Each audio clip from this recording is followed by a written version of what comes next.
আমার যে বাগান বিলাস গাছগুলো রয়েছে সেখানে এই মোট কয়েকটি ভ্যারাইটির মধ্যে সবচেয়ে ভালো ফলাফল যে গাছটি দেখিয়েছে সেটি হচ্ছে আমার এই স্প্ল্যাশ গাছটি। যদিও এখন ফুলের সংখ্যা খুবই কম, তবে এখানে অল্প কিছুদিন আগে প্রচুর ফুল ছিল।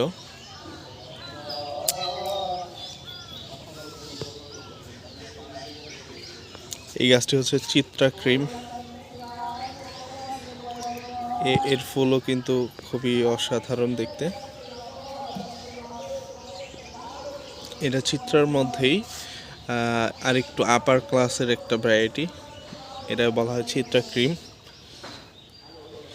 এছাড়া এই যে ভেরিয়েন্টগুলো রয়েছে এই ভেরিয়েন্টগুলোও কিন্তু একটু রেয়ার ভ্যারাইটি, তবে আমার ছাদে এখন এই বছর আমার কিছু ভুলের কারণে নাইট্রোজেন সমৃদ্ধ খাবার দেওয়ার কারণে আমি ফলন দেখতে পারিনি বা ফুল দেখতে পারিনি। এটা একটা লাল কালারের, এটা একটা গাঢ় লাল, সরি লাল বলা যাবে না, এটা একটা কমলা বর্ণের একটা বাগান বিলাস। এটারও হয়তো পর্যাপ্ত ফুল ফুটতো যদি নাইট্রোজেন সমৃদ্ধ খাবার না দিতে পারতাম বা না দিতাম সেই ক্ষেত্রে।